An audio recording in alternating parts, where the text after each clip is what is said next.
నమస్తే, welcome to study point. జాతీయ స్థాయిలో ఐఏఎస్ ఎలా ఉన్నత ఉద్యోగం ఉంటుందో రాష్ట్ర స్థాయిలో గ్రూప్స్ అంటే గ్రూప్ 1, 2 ఎలా ఉంటాయి అనేది తెలుసుకుందాం. సిలబస్ అండ్ కోచింగ్ కూడా ఎలా ఉంటాయి, తల్లిదండ్రులు వాళ్ళని ఎలా ప్రిపేర్ చేయాలి అనే విషయాన్ని మనం ఇవాళ తెలుసుకుందాం. రాష్ట్ర స్థాయి పోటీ పరీక్షలకు ఉన్నత ఉద్యోగం సాధించడం ఎలా వివరించడానికి మనతో పాటు ఉన్నారు senior faculty competitive exam faculty Shivaprasad garu. దీనికి సంబంధించి ఎవరికైనా ఎటువంటి సందేహాలు ఉన్నా కూడా స్క్రీన్ పైన కనబడుతున్న నంబర్స్కి కాల్ చేసి మీ సందేహాలను నివృత్తి చేసుకోవచ్చు. హలో శివప్రసాద్ గారు, నమస్తే, వెల్కమ్ టు. నమస్తే మేడం. అయితే జాతీయ స్థాయిలో చూసుకుంటే ఐఏఎస్, ఐపీఎస్ ఉంటాయి అండ్ వాటి ప్రిపరేషన్ కూడా చాలా కష్టమని అంటుంటారు. ఓకే, కొంతసేపు మనం జాతీయ స్థాయిలో ఉన్న ఉన్నత ఉద్యోగాల్ని పక్కన పెడితే రాష్ట్ర స్థాయిలో గ్రూప్స్ అనేవి ఉంటాయి కదా, గ్రూప్ 1, 2. అసలు వీటికి ఎలా ప్రిపేర్ అవ్వాలి, వీటికి ఎందుకు ప్రిపేర్ అవ్వాలి? ఎస్, అంటే రాష్ట్ర స్థాయిలో తెలంగాణలో అయితే టీజీపీఎస్సీ అని, ఆంధ్రాలో అయితే ఏపీపీఎస్సీ అని ఒక 2 కాన్స్టిట్యూషనల్ బాడీస్ ఉంటాయి. వీళ్ళు ఎవ్రీ ఇయర్ గ్రూప్స్కి సంబంధించిన ఎగ్జామ్స్ కండక్ట్ చేస్తారు. వీటి ద్వారా గ్రూప్ 1, గ్రూప్ 2 అనేవి main focused jobs. So group 1కి సంబంధించి ఆర్డీఓ దగ్గర నుంచి RDO, DSP, next commercial tax officer, అంటే రాష్ట్ర స్థాయిలో ఉన్న అత్యున్నత ఉద్యోగం ఏదైతుందో అది గ్రూప్ 1 నుంచి ఉంటుంది. ఈ గ్రూప్ 1 నుంచి ఉండే అంటే ఇక్కడ నుంచి మనం ఎటు వెళ్ళొచ్చు అంటే నెక్స్ట్ స్టెప్ డైరెక్ట్గా కన్ఫర్మ్డ్ ఐఏఎస్ అవ్వచ్చు. డిఎస్పి నుంచి ఎస్పీ అయిన వాళ్ళు ఉంటారు, లేదు అంటే గ్రూప్ 1 నుంచి కలెక్టర్ అయిన వాళ్ళు కూడా ఉంటారు. అంటే రాష్ట్ర స్థాయిలో అత్యున్నత ఉద్యోగం ఏదైనా ఉంటే అది గ్రూప్స్ అని చెప్పుకోవచ్చు. ఇది ఒక ప్యాషన్ తోటి, ఇష్టంతో సర్వీస్ చేయాలన్న ఆలోచన ఉన్న వాళ్ళు ఎవరున్నా సరే ఈ గ్రూప్స్ ప్రిపేర్ అవ్వచ్చు. ఇక్కడ మీరు ఇందాక మాట్లాడింది ఐఏఎస్ లాంటి చాలా కష్టమైన ఎగ్జామ్ కష్టమైందే కానీ ఫోకస్ పెట్టి కనుక క్లియర్గా చదవగలిగితే ఇది చాలా సులువుగానే క్రాక్ చేయొచ్చు. అంటే మనం ఐఏఎస్, ఐపీఎస్ లాంటివైనా సరే స్టేట్ సర్వీసెస్ మనకు లక్షల్లో కాంపిటీషన్ ఉంటుంది. వాస్తవంగా అప్లై చేసే వాళ్ళు లక్షల్లో ఉంటారు, కానీ సీరియస్గా ఫోకస్డ్గా ప్రిపేర్ అయ్యే వాళ్ళు వేలలోనే ఉంటారు. సిలబస్ కూడా వ్యాస్ట్ సిలబస్ ఉండొచ్చు, కానీ మీరు రేపు ఒక పబ్లిక్ సర్వీస్కి వెళ్ళిన తర్వాత పబ్లిక్కి సర్వీస్ చేయాల్సి ఉంటుంది. ఫర్ ఎగ్జాంపుల్ ఒక ఆర్డీఓ అయ్యామనుకోండి, రెవెన్యూ మీద మనకు ఐడియా ఉండాలి, కాన్స్టిట్యూషన్ మీద ఐడియా ఉండాలి, లాస్ మీద ఐడియా ఉండాలి. అన్నీ తెలిస్తే ఇక్కడ మనం చదువుకుంటాం, రేపు జాబ్ చేసేటప్పుడు ఈ సబ్జెక్ట్ మనకు చాలా యూజ్ అవుతుంది. అందువల్ల ఈ సిలబస్ పెట్టడం జరుగుతుంది. ఈవెన్ గ్రూప్స్ లాంటి ఎగ్జామ్స్లో కల్చర్ కూడా ఉంటుంది. అంటే ఫర్ ఎగ్జాంపుల్ మన దగ్గర తెలంగాణలో బతుకమ్మ ఫెస్టివల్ సెలబ్రేట్ చేస్తాం. ఎందుకు చేస్తున్నాం, మన పూర్వీకులు ఏం చేస్తారు, ఆ పండగ ఇంపార్టెన్స్ ఏంటి, కల్చర్ అనేది గ్రూప్స్లో ఒక సబ్జెక్ట్గానే ఉంది. అంటే మనకి ఎందుకు చదవాలి, దీనివల్ల ఏంటి ప్రయోజనం అంటే రాష్ట్ర స్థాయిలో నువ్వు ఒక మంచి పొజిషన్లో ఉండాలి, మీ సొసైటీలో, మీ కుటుంబంలో, నీ ఆర్థిక పరంగా అయినా సరే ఒక మంచి స్థానంలో ఉండాలి, నువ్వు సెల్ఫ్ సాటిస్ఫాక్షన్ ఉండాలంటే కనుక గ్రూప్స్లో ఉన్నంత స్థాయి ఎవరికి ఉండదు. ఎందుకంటే మీరు సివిల్స్ లాంటి ఎగ్జామ్స్. కాల్ చేద్దాం, లైన్లో ఉన్నారు. హలో హలో హలో, చెప్పండి, ఎక్కడి నుంచి మాట్లాడుతున్నారు, మీ పేరు? నా పేరు శ్రీధర్ అండి, తిరుపతి నుంచి. చెప్పండి. నేను ఇక్కడ యూనివర్సిటీలో ప్రొఫెసర్ అండి. కొంచెం గట్టిగా మాట్లాడరా? హలో, నేను ఇక్కడ యూనివర్సిటీలో ప్రొఫెసర్ వర్క్ చేస్తున్నాను.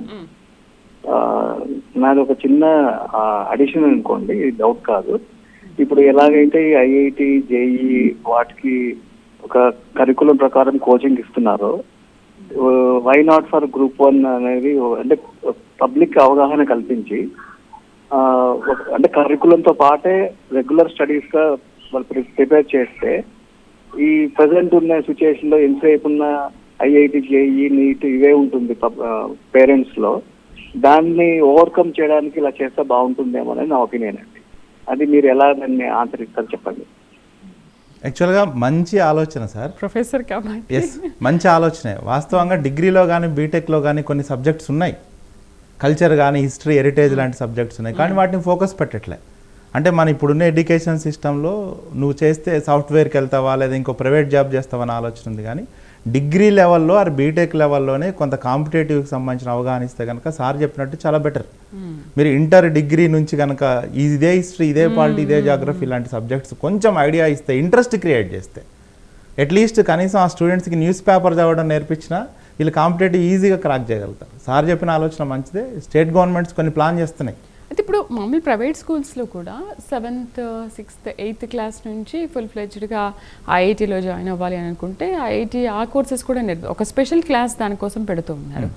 ఆయన చెప్పినట్టు ఈ గ్రూప్స్కి ఎవరైతే ప్రిపేర్ అవ్వాలని ముందు నుంచి ఆలోచన ఉంటుందో వాళ్ళకి కూడా ఆ క్లాస్ నుంచి ఒక సపరేట్ ఒక చిన్న క్లాస్ పెట్టినా బాగుంటుంది. అంటే ఒరిజినల్గా క్లాస్ అవసరం లేదు మేడం, స్కూల్లో ఉన్న సిలబస్ చదివితే గ్రూప్స్కి పనికొస్తుంది. ఓకే. హిస్టరీ ఫౌండేషన్ ఉంటుంది, ఎకానమీ ఫౌండేషన్ ఉంటుంది, కాన్స్టిట్యూషన్ ఉంటుంది. అవే ఇప్పుడు మేము మా కోచింగ్ వచ్చిన పిల్లలకు కూడా ఏం చెప్తాం, 6th class to 12th class వరకు ఉన్న సబ్జెక్ట్స్ చదవమని చెప్తున్నాం. ఫౌండేషన్ అంతుంది, కానీ ఫోకసింగ్ ఇప్పుడు మ్యాథ్స్కి, ఫిజిక్స్కి, కెమిస్ట్రీకి, ఈ బయాలజీకి ఇచ్చినంత వెయిట్ సోషల్ సైన్సెస్కి ఇవ్వకపోవటం వల్ల ఇది ఒక ఇష్యూ వస్తుంది. ఓకే. అయితే ఎందుకు చాలామంది ఇప్పుడు బీటెక్ చేసిన తర్వాత తొందరగా జాబ్స్ వస్తాయి, సాఫ్ట్వేర్ అయితే అని చెప్పి అటువైపు వెళ్తూ ఉంటారు కదా, మరి ఎందుకు సాఫ్ట్వేర్ సైడే ఎక్కువ మొగ్గు చూపుతున్నారు? గ్రూప్స్కి ఎందుకు ప్రిపేర్ అవ్వట్లేదు? అసలు గ్రూప్స్కి ప్రిపేర్ అయితే ఎటువంటి అవకాశాలు ఉంటాయి, ఏంటి లాభం? ఇప్పుడు అంటే ఈజీగా ఇన్స్టెంట్గా జాబ్ వచ్చే సాఫ్ట్వేర్ అవ్వచ్చు, కానీ దాంట్లో ఉన్న ప్రెజర్ ఉంది, రకరకాల సమస్యలు ఉన్నాయి. ఆర్థిక స్థిరత్వం కోసం మీరు అన్నట్టుగా సాఫ్ట్వేర్ వైపు వెళ్ళొచ్చు, కానీ ప్యాషన్ ఉంటుంది. చిన్నప్పటి నుంచి మనం కొంతమంది ఆఫీసర్లను చూస్తాం, కలెక్టర్లను చూస్తాం. అంటే సొసైటీకి మనం ఏదైనా చేయాలనే తపన ఉన్న వాళ్ళు ఖచ్చితంగా ఇటువైపు వస్తారు. మీరు రోడ్డు మీద వెళ్తూ ఉంటారు, ఇది ఇష్యూ అవుతుంది, ఇన్ కేస్ మీరే ఆఫీసర్ అయితే దాన్ని ఈజీగా సెటిల్ చేయాలనిపిస్తూ ఉంటుంది. మీకు అట్లాంటి ప్యాషన్ చేయొచ్చు. ఫర్ ఎగ్జాంపుల్ మీరు ఒక ఆర్డీఓ అయ్యారనుకోండి, ఆర్డీఓ అయితే ఎప్పుడో 20-30 ఇయర్స్ నుంచి ఒక ల్యాండ్ ఇష్యూ, ఒక ఫ్యామిలీ డిస్ప్యూటో లేదంటే ఆ ఊరికి సంబంధించిన తగాదాను మీరు ఈజీగా సెటిల్ చేయొచ్చు. అంటే సొసైటీకి మనం చాలా పని చేయొచ్చు. రాబోయే తరాలకు అవసరమైన పాలసీస్ కూడా ఫ్రేమ్ చేయడంలో ఈ గవర్నమెంట్ ఉద్యోగులే భాగస్వాములు. ప్రభుత్వం అధికారికంగా సీఎం వీళ్ళు నడుస్తారు, కానీ ప్రభుత్వాన్ని ఇండైరెక్ట్గా నడిపించేది ఆఫీసర్సే. ఆ ఆఫీసర్స్ గ్రూప్ 1 నుంచి వస్తారు రాష్ట్ర స్థాయిలో. ఓకే. అయితే ఈ సిలబస్ అనేది ఎలా ఉంటుంది? మీరు చెప్పారు 6th to 12th వరకు ఉన్న బుక్స్ బేసిక్స్ చదవాలి, కనీస అవగాహన రావాలంటే కనుక 6th క్లాస్ నుంచి 12th వరకు సోషల్ సైన్సెస్. దీనికి కావాల్సిన ఎలిజిబిలిటీ ఏంటి? Any degree madam, okay. Any degree, పర్సంటేజ్తో కూడా పెద్దగా ఏం పని లేదు, జస్ట్ డిగ్రీ పాస్ అవుతుంది. అది ఓపెన్ డిగ్రీ వాళ్ళకి కూడా దీని నుంచి అవకాశాలు ఉన్నాయి. ఎనీ డిగ్రీ తోటి మనం గ్రూప్స్ క్రాక్ చేయొచ్చు. చాలా మంది మేము చూస్తూ ఉంటాం, డిగ్రీలో మార్క్స్ లేకుండా సప్లిమెంటరీ అయిన వాళ్ళు కూడా ఇక్కడ ఒక ప్యాషన్తో వచ్చి కసిగా చదివి ఆర్డీఓలు అయిన వాళ్ళు కూడా కనిపిస్తూ ఉంటాం. సిలబస్ని విశ్లేషిస్తే ఏంటి అంటే జనరల్ సిలబస్లో ఎక్కువ హిస్టరీ ఫోకస్ ఉంటుంది. హిస్టరీ అంటే ఏముంది, మన గురించి మనం తెలుసుకోవటం. ఇప్పుడు మనం ఎట్లున్నాం, ఒక 100 years బ్యాక్ ఎట్లున్నాం, 1000 సంవత్సరాల క్రితం, 1,00,000 సంవత్సరాల క్రితం మనం ఎట్లున్నాం తెలుసుకోవడం అనేది హిస్టరీనే కదా. దాన్నే మనం ఇక్కడ చదువుతాం. హిస్టరీలో అంటే మీరు అన్నట్టుగా గ్రూప్స్ ఏపీపీఎస్సీ వాళ్ళు చదవాలి, అంటే ఆంధ్రప్రదేశ్ పిల్లలు చదవాలి. స్టేట్ లెవెల్ కూడా హిస్టరీ చదవాల్సి ఉంటుంది వాళ్ళు, అంటే ఆంధ్ర హిస్టరీ చదవాలి. తెలంగాణ వాళ్ళు సపరేట్ తెలంగాణ హిస్టరీని ఫోకస్, అంటే రీజనల్ హిస్టరీని ఫోకస్ పెట్టాల్సి ఉంటుంది ఎక్కువగా. తర్వాత పాలిటీ చదవాలి. Polity means constitution. అసలు మనం ఈ రోజు ఇట్లా మాట్లాడుకుంటున్నాం అంటేనే అది మనకు హక్కు ఇచ్చింది రాజ్యాంగం. ఆ రాజ్యాంగం గురించి, హక్కుల గురించి తెలుసుకోవాలి. మీరు ఒక పబ్లిక్ సర్వెంట్ అయిన తర్వాత పబ్లిక్కి మీరేం రైట్స్ ఇస్తారు, మీకేం రైట్స్ ఉన్నాయి, మీరు గవర్నమెంట్కి పబ్లిక్ మధ్యలో ఒక మీడియేటర్, గవర్నమెంట్ ఎంప్లాయీ అండి. సో ఇట్లాంటిది కాన్స్టిట్యూషన్ ఆఫ్ ఇండియా, రాజ్యాంగం తెలిస్తేనే చేయగలుగుతారు. అదే సబ్జెక్ట్ ఉంది ఇక్కడ. సోషియాలజీ ఉంటుంది, what is caste system, what is marriage system ఎట్లా నడుస్తుందని. వీటితో పాటు ఎకానమీ ఉంటుంది, అసలు గవర్నమెంట్ ఎట్లా రన్ అవుతుంది, ఈ పబ్లిక్ పాలసీలు ఏంటి, ఇవన్నీ ఎకానమీలో ఉంటాయండి. చాలా మంచి సబ్జెక్ట్ ఎకానమీ ఉంటుంది.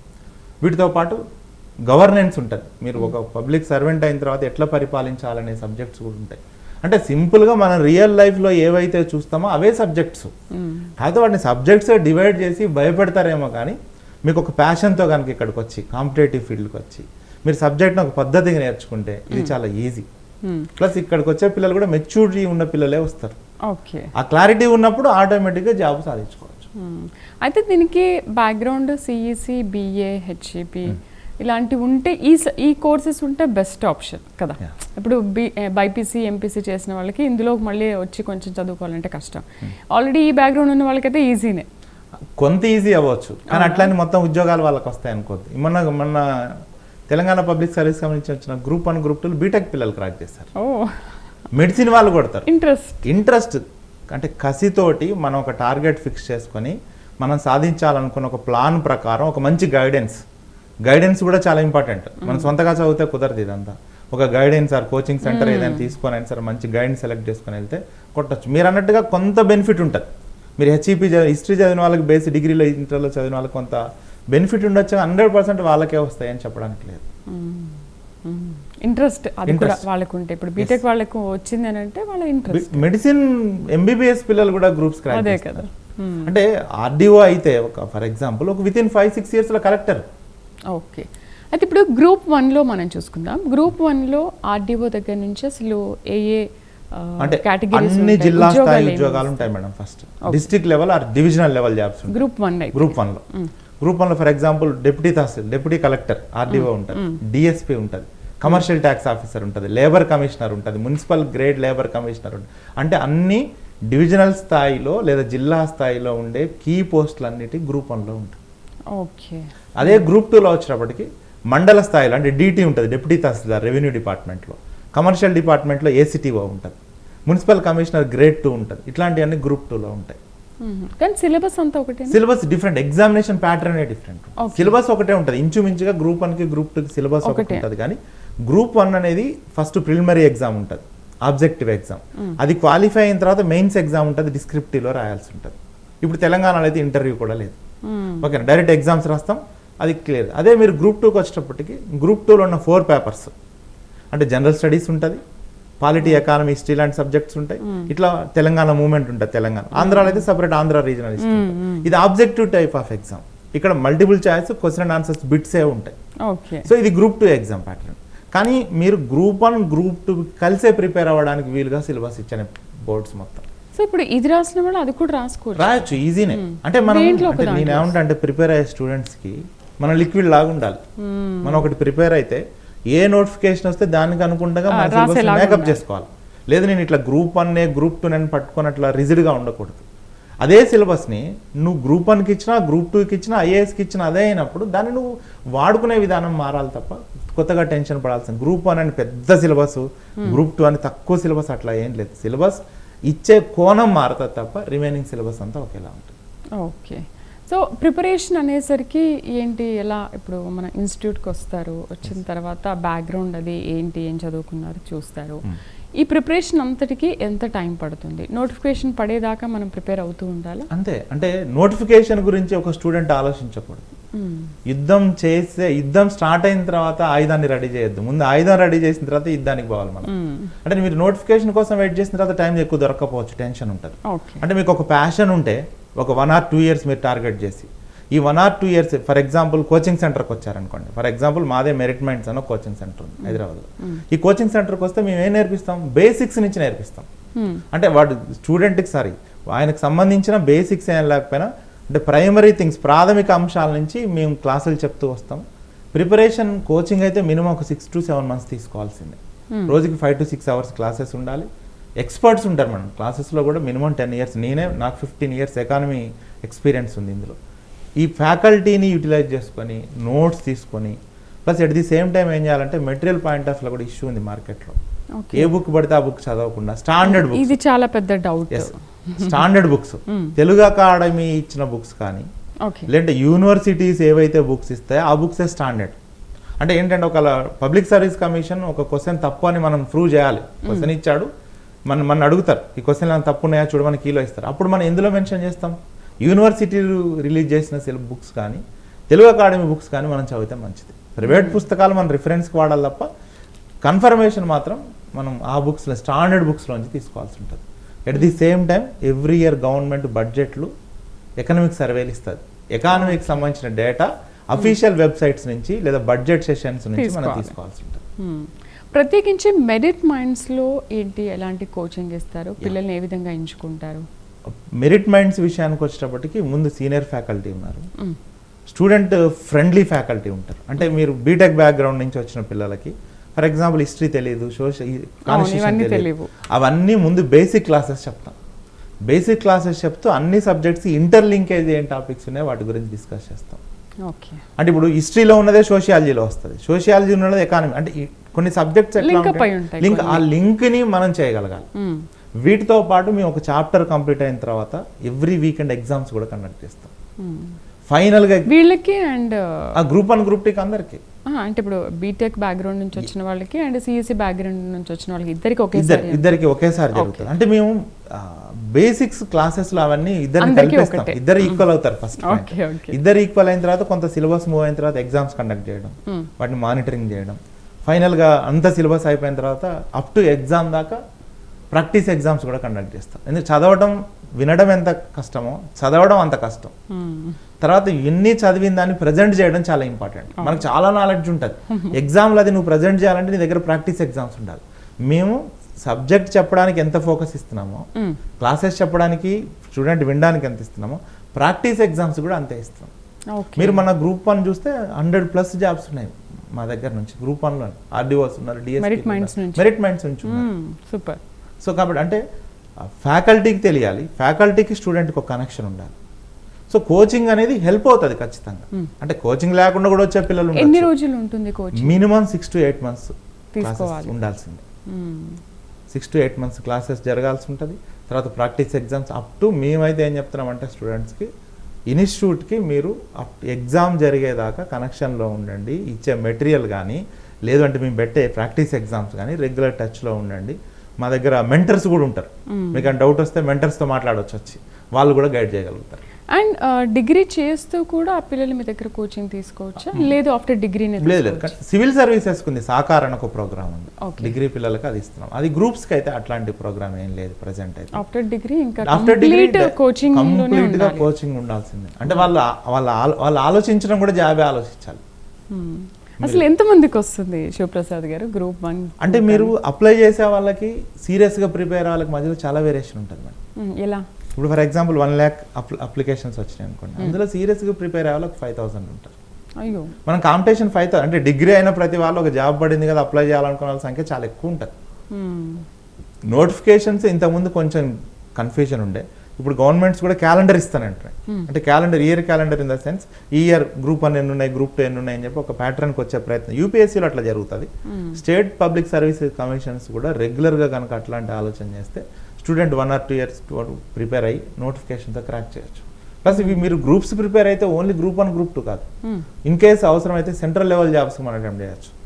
ఎస్ఐ జాబ్స్ పడుతున్నాయి మనకు రెగ్యులర్గా, ఫారెస్ట్ బీట్ ఆఫీసర్ పడతాయి. అంటే నేను అంత తగ్గించుకోమని చెప్పట్లేదు, కానీ ఏదో ఒక జాబ్ కావాలనుకున్న పిల్లోడు గ్రూప్ 1 గ్రూప్ 2 స్థాయిలో ప్రిపేర్ అయితే రిమైనింగ్ కింద స్థాయి రైల్వేలో కూడా జాబ్స్ పడతాయి. వేస్ట్ అవ్వదు. మీరు నాలెడ్జ్ని ఇన్ టైంలో ప్రాపర్గా యూజ్ చేసుకుంటే ఏదో ఒక జాబ్ వస్తుంది, ఖచ్చితంగా జరుగుతుంది. అసలు గ్రూప్ 1, 2కి ప్రిపేర్ అవ్వాలి అంటే రోజుకి ఎన్ని గంటలు కష్టపడాలి, చదవాలి? ఎన్ని గంటలు కష్టపడాలనేది ఆ స్టూడెంట్ మీద ఆధారపడి ఉంటుంది. మీరు ఒక 18 hours చదువుతారు, 20 hours చదువుతారు, అది ఎంత ఫోకస్డ్గా నువ్వు చదువుతావు అనేది చాలా ఇంపార్టెంట్. ఒక 6 to 7 hours చదివితే సరిపోతుంది. ఒక 6-7 months డైలీ 6 to 7 hours. ఇంకా కొంచెం ఓపిక ఉంటే ఒక 10 hours దాకా వెళ్ళాలి. ఇంకా స్కూల్లో అంటే మీరు 10 hours అంటే కంటిన్యూగా వెళ్ళమండి. ఒక డే షెడ్యూల్లో 24 hours మనం పర్సనల్ యాక్టివిటీస్కి నిద్రపోవడానికి ఒక 12 hours పోతాయి. రిమైనింగ్ 12 hours మీరు ఒక 8 hours ఫోకస్డ్గా చదవచ్చు, రెగ్యులర్ ఇంటర్వెల్స్. ఇప్పుడు 1/2 hour, ఇప్పుడు 3 hours సినిమాకే ఒక 1/2 hour ఇంటర్వెల్ అడుగుతాడు. ఎంటర్టైన్మెంట్ మూవీకి మైండ్ ఏం తీసుకోదు. మీరు ఏం చేయాలి, ఒక 1/2 hour ఒక 45 minutes వచ్చాక ఒక 10 minutes రిలాక్స్ అవ్వాలి. అట్లా రెగ్యులర్గా మీరు అట్లా చదువుతూ ఉంటే సిలబస్ చాలా ఈజీగా అవుతుంది మేడం. బుక్ సైజ్ పెద్దగా చూసి భయపడద్దు మనం. దాన్ని కంటిన్యూగా చదువుతూ పోతే ఒక 15-20 days తర్వాత బుక్ మీద మనకు గ్రిప్ వస్తుంది. ఫస్ట్ రీడింగ్కి అంటే మీరు ఒక బుక్ ఫస్ట్ టైం చదివిన దానికి 2 hours పట్టింది అనుకోండి, అదే బుక్ సెకండ్ టైం చదివితే 10 minutes అవుతుంది. నెంబర్ ఆఫ్ టైమ్స్ రివిజన్ చేయాలి, చదివిన దాన్ని చాలా ఇంట్రెస్ట్గా చదవగలగాలి. ఇవన్నీ జరిగితే పెద్ద సమస్య కాదు. ప్లస్ ఇప్పుడు వచ్చే పిల్లలు 20-25 years ఏజ్లో ఉంటారు, ఎంతసేపు అయినా కూర్చొని చదవగలుగుతారు. క్యాచింగ్ పాయింట్ చాలా. మీరు ఇప్పుడున్న జనరేషన్ చాలా అద్భుతం, మనం వాళ్ళని అసలు తక్కువగా అంచనా వేయడానికి లేదు. ఎంత పెద్ద సబ్జెక్ట్స్ అయినా ఈజీగా నేర్చుకోవాలి, చెప్పే వాళ్ళు ఉండాలి, క్లారిటీగా చెప్పగలగాలని. వాళ్ళు ఎంత సబ్జెక్ట్ తీసుకోవడానికైనా ఎన్ని గంటలు కూర్చోవడానికైనా రెడీగా ఉన్నారు. ఓకే, ఇప్పుడు ఒక స్టూడెంట్ మనం గ్రూప్స్కి ప్రిపేర్ అవ్వాలి అనుకున్న వాళ్ళు కోచింగ్ సెంటర్ని ఎలా చూస్ చేసుకోవాలి? మెంటార్స్ కానీ ఆ ఫ్యాకల్టీస్ కానీ ఎలాంటివి చూస్ చేసుకుంటే మనం బెటర్ ఆప్షన్గా? ఒకటి ప్రీవియస్ రిజల్ట్స్ చూడాలి, ఈ మధ్య కాలంలో జరిగిన ఎగ్జామ్స్ చూడాలి. ఓకే, వాళ్ళు ఏ టైం టేబుల్ ఫాలో చేస్తున్నారో చూడాలి. అంటే ఎక్కువ కొంతమంది బ్యాచెస్ వేసిన తర్వాత 1 hour 2 hours చెప్పి స్టూడెంట్ టైం వేస్ట్ చేస్తారు. అట్లా టైం వేస్ట్ చేసుకుంటే అట్లీస్ట్ రోజుకు 5 to 6 hours క్లాసెస్ వచ్చేటట్టు చూసుకోవాలి. రోజు 6 hours ఏ ఇన్స్టిట్యూట్లో అయితే మనకు జరుగుతుందో దాన్ని బెస్ట్ అనుకోవచ్చు. ప్లస్ ఫ్యాకల్టీస్ కూడా మంచి అంటే అశోక్ నగర్ ఏరియా హైదరాబాద్ వస్తే తెలుస్తారు సేమ్ ఫ్యాకల్టీ. ఆ ఫ్యాకల్టీ ఏం చెప్తున్నారు చూడొచ్చు. మేమేం చెప్తామంటే ముందు మా క్లాసెస్ వినండి అని చెప్తాము. ఒక 2-3 days వినండి, మా డెమోస్ వినండి. ఆన్లైన్లో కూడా వీడియోస్ చేసి పెడతా ఉంటాం యూట్యూబ్ ఛానల్లో. అంటే స్టూడెంట్ కూడా అంత ఈజీగా ఏం రాడు మేడం. ఒక ఇన్స్టిట్యూట్ సెలెక్ట్ చేసుకోవడానికన్నా ముందు వాళ్ళ ఫ్రెండ్స్ రిఫరెన్స్ తీసుకుంటాడు, ప్రీవియస్ హిస్టరీ రిఫరెన్స్ తీసుకుంటాడు. అట్ ది సేమ్ టైం యూట్యూబ్లో మనకి ఏవైతే మన ఫ్యాకల్టీ వీడియోస్ ఉన్నాయో అవన్నీ చూసుకొని సెలెక్ట్ చేసుకోవాలి. వన్స్ నువ్వు సెలెక్ట్ చేసుకున్న తర్వాత కంటిన్యూగా ఆ ఫ్యాకల్టీని ఫాలో చేయడమే మంచిది. మధ్యలో గజిబిజ్ అయ్యి కన్ఫ్యూజ్ అయ్యి 2-3 ఏరియాల్లోకి పోతే క్రాస్ రోడ్స్లో నిలబడతాడు స్టూడెంట్, ఎటు కాకుండా. ఒక కోచింగ్ సెంటర్ని సెలెక్ట్ చేసుకున్నప్పుడు ఇంకా కష్టమైన ఏమైనా దానికే మనం వెళ్తే మంచిది కూడా. ఒకవేళ బాగా ఏదైనా 1-2 సబ్జెక్ట్స్ ఉంటే గైడెన్స్ తీసుకోవచ్చు. గైడెన్స్ చాలా ఇంపార్టెంట్. ఎందుకంటే మీరు అన్నట్టు బీటెక్ చదువుతాడు, ట్రిపుల్ ఈ చదువుతాడు, హిస్టరీ చాలా కష్టం అనిపిస్తుంది. కష్టం అనిపిస్తుంది కానీ మీరు హిస్టరీని ఒక పద్ధతిలో నేర్చుకుంటే దానికి ఈజీ సబ్జెక్ట్ ఉంటుంది. ఒకసారి నేర్చుకుంటే ఎప్పటికీ అదే ఉంటుంది కదా, చేంజ్ అవ్వదు. కాన్స్టిట్యూషన్ ఒకసారి చదివితే చేంజ్ అవ్వదు రోజు. ఇంకొక మెయిన్ థింగ్ ఏంటంటే కాంపిటేటివ్లో ఎవ్రీడే న్యూస్ పేపర్ చదవాలి, చాలా దగ్గరగా ఉండాలి. దేనికి దగ్గరగా ఉండాలి? స్టేట్కి, నేషనల్ పాలసీస్కి, రోజు జరిగే రాజకీయాలు ఇవి మాట్లాడకూడదు, ఇవి అవసరం లేదు. పాలసీస్ ఉంటాయి, గవర్నమెంట్ పాలసీస్ ఏమిస్తుంది, గవర్నమెంట్ ఎట్లాంటి స్కీమ్స్ తీసుకొస్తుంది, రోజువారీ ఇష్యూస్, కాంట్రవర్సీస్. సుప్రీంకోర్టు ఒక జడ్జిమెంట్ ఇస్తే ఆ జడ్జిమెంట్ మనకు తెలియాలి, తెలుస్తుంది. మీరు దీనికి ఏం పని చేయాల్సిన పని లేదు. మీ ఛానల్లో ప్రైమ్ టైం న్యూస్ చూస్తే సరిపోతుంది కదా. అంటే ఏం చేస్తారు మీరు? నేషనల్ ఇష్యూస్, డైలీ న్యూస్లో కూడా national issues, state issues, regional issues, weather ఇట్లా ఉంటుంది. అట్లాంటి న్యూస్ ఒక చూసి ఒక మంచి స్టాండర్డ్ న్యూస్ పేపర్ చదివితే ఆటోమేటిక్గా నాలెడ్జ్ గెయిన్ అవుతుంది. డైలీ న్యూస్ పేపర్ ఖచ్చితంగా ఉండాలి, న్యూస్ చూడాలి. ఇవన్నీ కంటిన్యూగా మీరు 6-7 మంత్స్ చేస్తే ఒక మంచి గ్రిప్ వస్తుంది. అక్కడి నుంచి ప్రాక్టీస్ ఎగ్జామ్స్ పోవాలి. ఆ ప్రాక్టీస్ ఎగ్జామ్స్లో మనం ఏం చేస్తున్నాం, మన తప్పులే ఉన్నాయో కనుక తెలుసుకోగలిగితే వీ కెన్. కానీ యూపీఎస్సీలో అలా ఉండదు. యూపీఎస్సీలో ఏంటంటే అన్ని 6th క్లాస్ నుంచి 12th వరకు చదవాలి అని ఉండదు. ఇక్కడ ఏంటంటే అక్కడ బేసిక్స్ నేర్చుకోవాలంటే చదవాల్సిందే. కానీ యూపీఎస్సీ ఎక్కువ ఉంటుంది. మీరు యూపీఎస్సీ కన్నా స్టేట్ సర్వీసెస్ లో సిలబస్లు ఎక్కువ ఉన్నాయి. రీజనల్ సిలబస్ చదువుతాం. ఫర్ ఎగ్జాంపుల్ తెలంగాణ ఉంది అనుకోండి, తెలంగాణ సపరేట్ హిస్టరీ చదవాలి మనం. 150 మార్క్స్కి తెలంగాణ మూమెంట్ చదవాలి, ప్లస్ తెలంగాణ ఎకానమీ చదవాలి, తెలంగాణ బడ్జెట్స్ ఫోకస్ పెట్టాలి, తెలంగాణ కల్చర్ చదవాలి. అంటే ఇవన్నీ అందులో భాగంగా వస్తాయి మేడం. మీరు బుక్ సైజో లేదంటే ఇదంతా సిలబస్ అనుకోవద్దు. ఇంట్రెస్ట్ క్రియేట్ అయితే ఆటోమేటిక్గా వస్తుంది. ఇవన్నీ మనం రోజు చూస్తాం. మీరు బతుకమ్మ పండుగ చూస్తారు, బతుకమ్మ మీద క్వశ్చన్స్ వస్తాయి. అంటే మనం సబ్జెక్ట్ వన్స్ నువ్వు కాంపిటేటివ్కి వచ్చిన తర్వాత నీ ఆలోచన కూడా ఇటువైపే ఉండాలి. సో దీనికి ఇంటర్వ్యూ ఇంకా ఏమీ ఉండదు. ఇంటర్వ్యూలో group 1 exam preliminary and mains తోటి సర్వీసెస్ ఇస్తున్నారు. తెలంగాణలో నాకు తెలిసి డిసెంబర్, జనవరి అంటే గవర్నమెంట్ కూడా రెడీ చేస్తుంది. ఫైనాన్స్, ఆర్థిక శాఖని క్లియరెన్స్ అడుగుతున్నారంట. నోటిఫికేషన్స్ కొంచెం లేట్ అయినా కూడా మంచి నోటిఫికేషన్స్, ఎక్కువ పోస్టులతోటి తెలంగాణ, ఆంధ్రాలో అయితే నోటిఫికేషన్స్ ఉన్నాయి. స్టూడెంట్స్ సీరియస్గా ఇప్పటి నుంచి ప్రిపేర్ స్టార్ట్ చేసిన నోటిఫికేషన్ కన్నా ముందు ప్రిపరేషన్ ఉంటే కనుక మనం ఈజీగా జాబ్స్ క్రాక్ చేయొచ్చు. రైట్ శివ గారు, యూపీఎస్సీకి జాతీయ స్థాయిలో ఏ విధంగా ప్రిపేర్ అవుతారో, రాష్ట్ర స్థాయిలో గ్రూప్స్కి ఏ విధంగా ప్రిపేర్ అవ్వాలి, ఎంత ప్రిపేర్ అయితే మనకు గ్రూప్స్ మనం కొడతాము జాబ్ అనేది చాలా చక్కగా వివరించారు స్టూడెంట్స్ అందరికీ. Thank you very much. Thank you. ఇది వాళ్ళ స్టడీ పాయింట్. మరొక స్టడీ పాయింట్లో మళ్ళీ కలుద్దాం. నమస్తే.